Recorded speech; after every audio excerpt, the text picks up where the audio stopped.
Ay, ay, ay, ay, ugayam.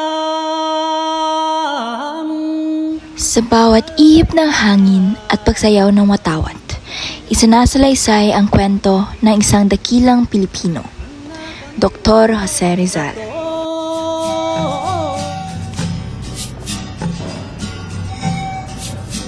Ngunit sa pag-usbong ng makabagong panahon, isang tanong ang bumabalik. Buhay pa ba si Rizal sa ating mga puso?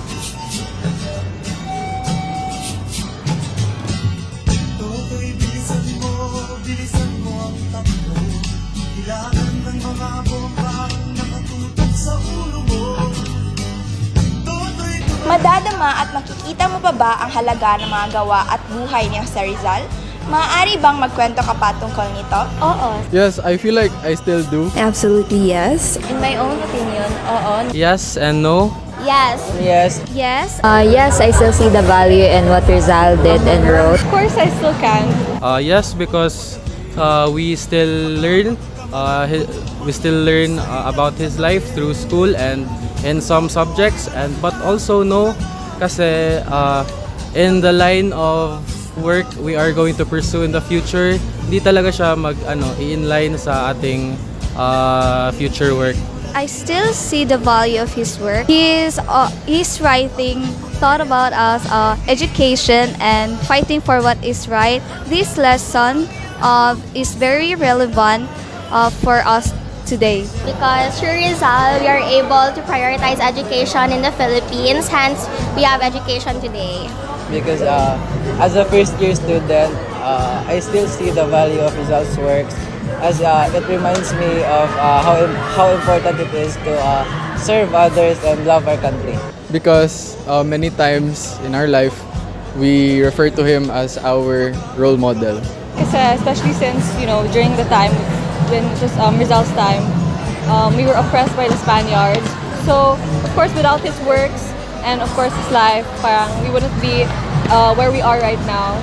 Like in his novels Noli Me Tangere and El Filibusterismo, showed the problems Filipinos face like injustice and abuse of power. These issues still happen today, and Rizal uses writing to open people's eyes and inspire change, proving that one person can make a big difference. Sa pagtayo ko dito ngayon at sa kakayahang masagutan ang iyong tanong, ay isang palatandaan ng pagpapahalaga ng buhay ni Rizal.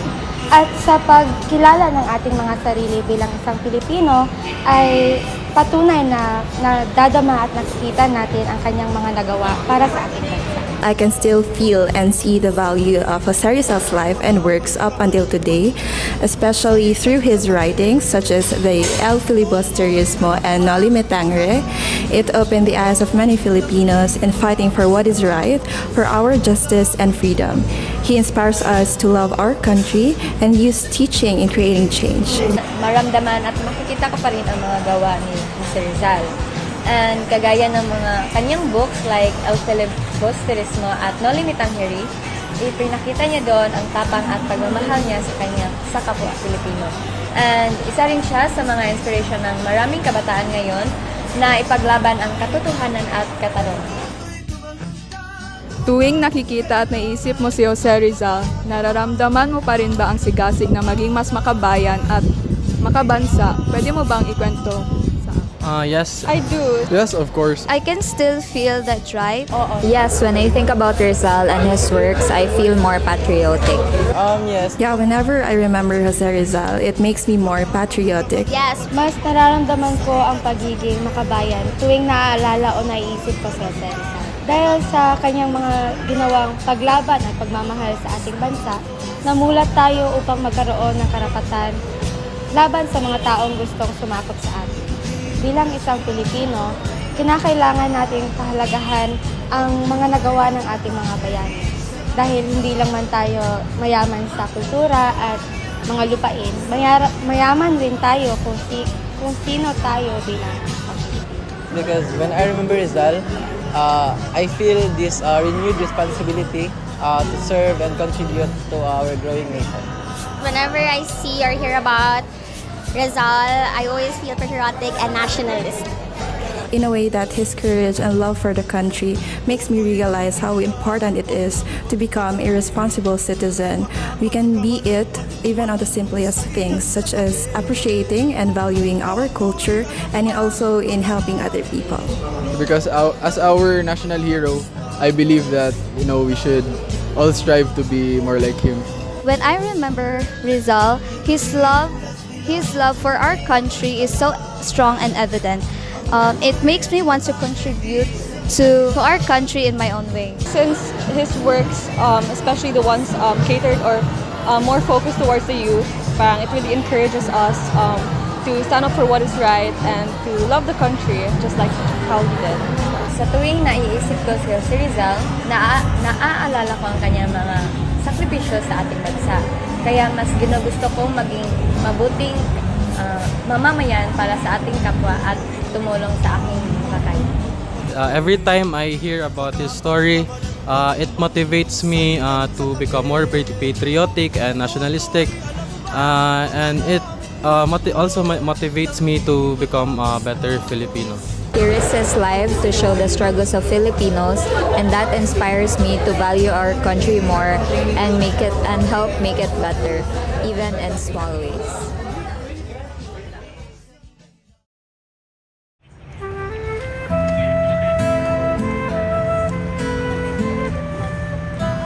Pagkatapos ng mga panayam, gaano kahalaga ang memorya ni Jose Rizal at ang kanyang epekto sa mga Pilipino?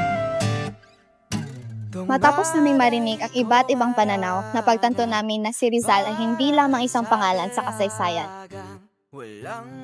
Siya ay isang buhay na paalala ng pag-asa, tapang at pagmamahal sa bayan. Hanggang ngayon, ang mga prinsipo niya ay nagsisilbing ilaw para sa mga Pilipino. Ipinapaalala ni Jose Rizal na ang tunay na kalayaan ay hindi lang nakukuha sa revolusyon, kundi sa edukasyon, kaalaman at pagkakaisa. Sa bawat Pilipinong nangangarap at nagsusumikap para sa pagbabago, buhay ang alaala ni Rizal.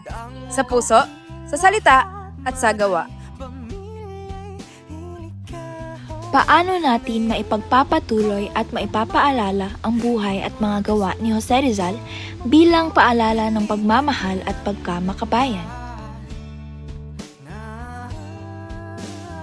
Maipagpapatuloy natin ang alaala ni Rizal sa pamamagitan ng pagyakap sa kanyang mga ipinaglaban, ang kahalaga ng edukasyon, pagmamahal sa sariling kultura, at pagiging makatarungan.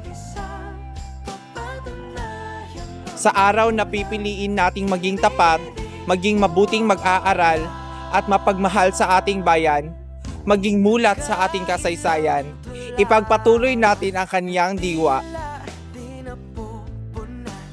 Hindi kailangan ng malaking himagsikan upang maging makabayan.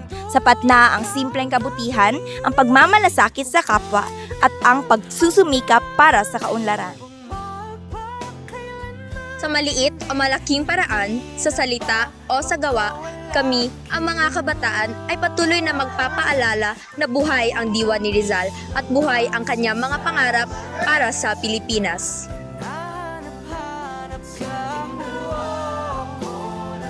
Isang batang may matayog na pangarap.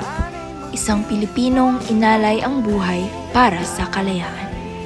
Ganyan nagsimula si Jose Rizal. Ngayon, ang laban ay hindi na sa pagkikidigma, kundi sa pagtataguyod ng karunungan, kabutihan at pagmamalasakit sa kapwa. Tulad ng itinuro ni Rizal, ang tunay na kalayaan ay nagsisimula sa edukasyon. Edukasyong hindi lamang para sa sarili, kundi para rin sa kapwa at sa bayan. Sa bawat pahina ng aklat na binabasa, sa bawat araling pinag-aaralan, at sa bawat munting kabutihang ginagawa para sa iba, pinapatuloy natin ang laban ni Rizal para sa isang malaya, makatarungan at makataong lipunan. Si Rizal ay hindi lamang alaala ng nakaraan, kundi ilaw na gumagabay sa landas ng kinabukasan. Edukasyon at likay ating pahalagahan upang maipamalas na ang kabataan ang tunay na pag-asa ng bayan. Sa bawat ihip ng hangin at pagsayaw ng watawat, isinasalaysay ang kwento ng isang dakilang Pilipino, Dr. Jose Rizal.